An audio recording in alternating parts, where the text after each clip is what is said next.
Ice cream ले लो, ice cream बादाम पिस्ता वाली आइसक्रीम ले लो। ढोलकपुर जंगल में सुंदरी कौवी बच्चों के स्कूल के सामने आइसक्रीम बेचा करती थी। आइसक्रीम ले लो, आइसक्रीम मीठी मीठी लाल लाल आइसक्रीम ले लो। एक दिन की बात है, टुनटुनी नाम की एक चिड़िया भी अपना आइसक्रीम का ठेला स्कूल के सामने लगा लेती है और जोर जोर से चिल्लाने लगी। आइसक्रीम ले लो, आइसक्रीम बादाम पिस्ता वाली आइसक्रीम ले लो। आओ आओ, स्वादिष्ट आइसक्रीम खाओ। अरे ये कौन है जिसने मेरे इलाके में अपने आइसक्रीम बेचने की जुर्रत की? मैं अभी इसकी खबर लेती हूँ, वरना सारे बच्चे नई आइसक्रीम को ठेले को देखकर उसी के पास चले जाएंगे। अगर मैंने इसे यहाँ से नहीं भगाया तो मेरा धंधा ही चौपट हो जाएगा। अभी जाती हूँ, नहीं तो देर हो जाएगी। सुंदरी कौवी टुनटुनी के ठेले के पास जाती है। अरे ओ चिड़िया, तुम कौन हो और तुम्हारी इतनी हिम्मत की तुमने मेरे इलाके में अपना आइसक्रीम का ठेला लगा लिया? चलो जल्दी हटाओ यहाँ से अपना ठेला और कहीं दूसरी जगह पर जाकर अपना आइसक्रीम बेचो। क्या हुआ बहन, आप इतना गुस्सा क्यों कर रही हो? मैं भी तो आपकी तरह गरीब हूँ और यहाँ आइसक्रीम बेचने आई हूँ। इसमें आपको भला क्या आपत्ति? आपत्ति है ना, मेरे सारे ग्राहक तुम्हारे ठेले से आइसक्रीम खरीद रहे हैं। तुम्हारी वजह से आज मेरा बहुत बड़ा नुकसान हो गया। चलो जल्दी यहाँ से हटाओ अपना ठेला। बहन मुझ पर रहम करो, मुझे भी अपना धंधा करने दो। अच्छा तो तू ऐसे नहीं मानेगी, तुझे तो सबक सिखाना ही पड़ेगा। ना रहेगा बांस ना बचेगी बांसुरी। सुंदरी टुनटुनी के सारे आइसक्रीम बिखेर देती है और उसका ठेला भी तोड़ देती है। अब चल भाग यहाँ से, आज के बाद से फिर यहाँ नजर आई तो मैं तेरा भी यही हाल करूँगी जो मैंने तेरे ठेले का किया है। फिर सुंदरी वहाँ से चली जाती है। अपने ठेले की हालत देखकर टुनटुनी रोने लगती है।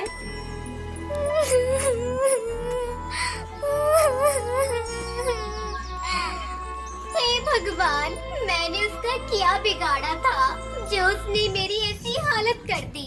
अब मैं कहाँ जाऊँ, किससे मदद मांगू? मैं ऐसे अपनी बेटी को कैसे बचाऊँ? मेरे पास तब कुछ भी नहीं बचा जिसे गिरवी रखकर मैं पैसे लाऊं। इस तरह दिन गुजर जाते हैं। एक दिन सुंदरी कौवी देखती है कि टुनटुनी चिड़िया भीख मांग रही है। अरे ये तो वही चिड़िया है, अच्छा सबक सिखाया इसे मैंने, अब ये भीख मांग रही है। भैया भगवान के नाम पर कुछ दे दो भैया, 2 दिन से मैं और मेरी बेटी ने कुछ नहीं खाया।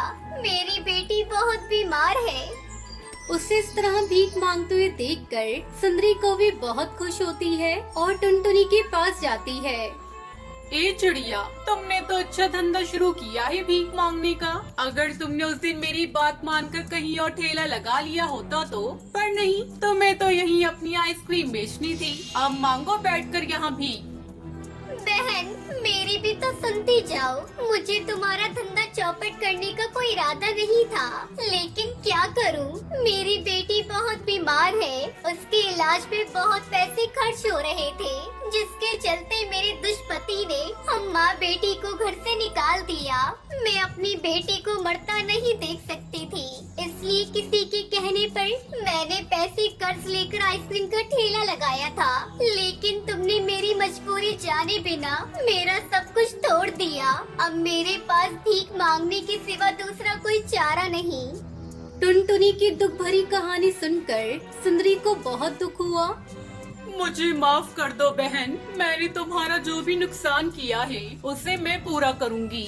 मैं तुम्हारे लिए आइसक्रीम का ठेला बनवा कर दूंगी। आज के बाद से हम दोनों ही अपना ठेला स्कूल के पास लगाएंगे और मैं तुम्हारी बच्ची का इलाज भी करवाऊंगी। तुम चिंता मत करो और आज से भीख मांगना छोड़ दो।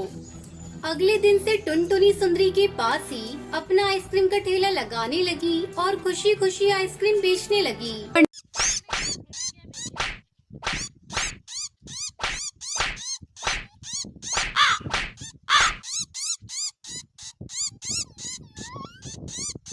एक समय की बात है, सुंदरवन जंगल में टुनटुनी चिड़िया अपनी सौतेली बहन पिंकी चिड़िया और अपनी सौतेली माँ रानी चिड़िया के साथ रहा करती थी। टुनटुनी की माँ टूनी चिड़िया की मौत कुछ महीनों पहले एक सांप के काटने के कारण हो गई थी।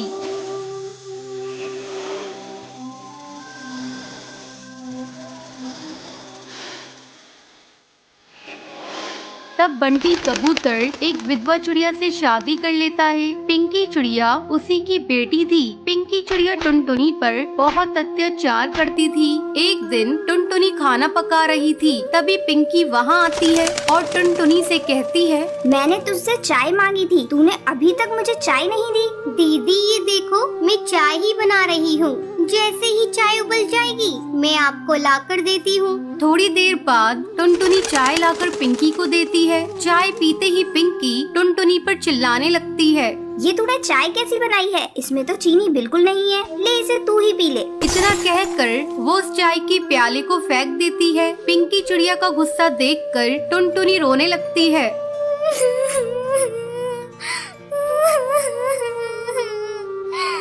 टुनटुनी की रोने की आवाज सुनकर रानी चिड़िया वहाँ आती है। तब टुनटुनी रोते हुए उससे कहती है,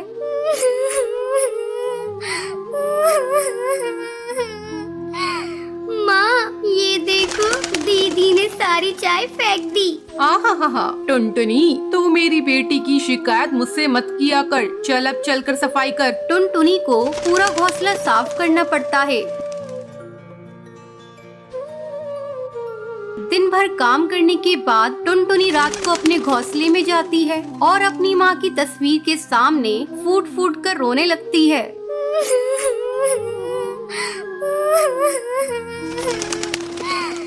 माँ तुम मुझे छोड़कर कहाँ चली गई? पिंकी चिड़िया मुझे बहुत सताती है। पापा भी अब मुझसे पहले की तरह प्यार नहीं करते।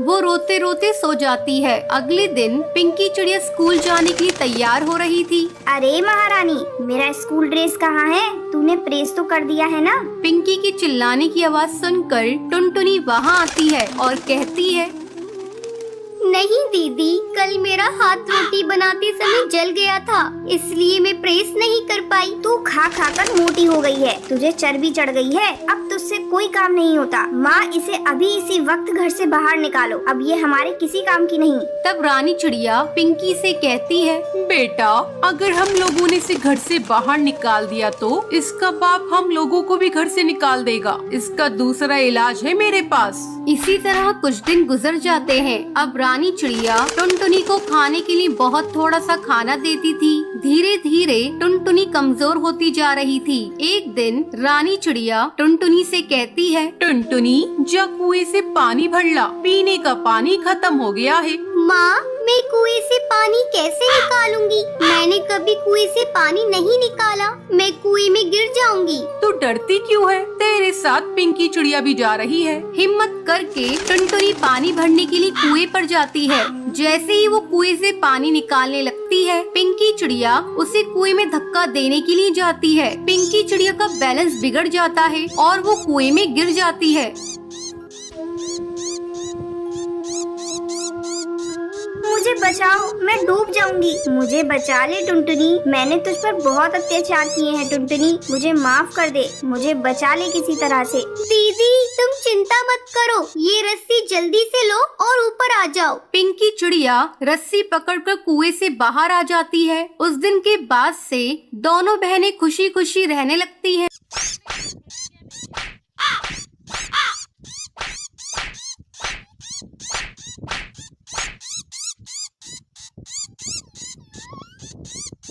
एक बहुत बड़े जंगल में सारे पक्षी मिलजुल कर रहा करते थे। उसी जंगल में कड़कनाथ कौवे का भी परिवार रहा करता था। कड़कनाथ कौवे का एक बेटा था कालू कौवा। वो बहुत ही शरारती था। उसने जंगल के सारे पक्षियों के नाक में दम कर रखा था।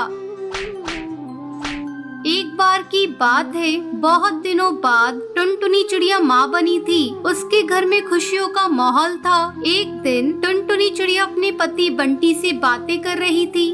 बंटी, बड़े दिनों बाद भगवान ने हमें माँ बाप बनने का सुख दिया है। हम अपने बच्चे को कोई कष्ट नहीं होने देंगे। हाँ टुनटुनी, तू ठीक कह रही है। और हम अपने बच्चों को अच्छे संस्कार देंगे ताकि वो बड़े होकर जरूरतमंदों की सेवा कर सकें और सबका आदर सत्कार करें।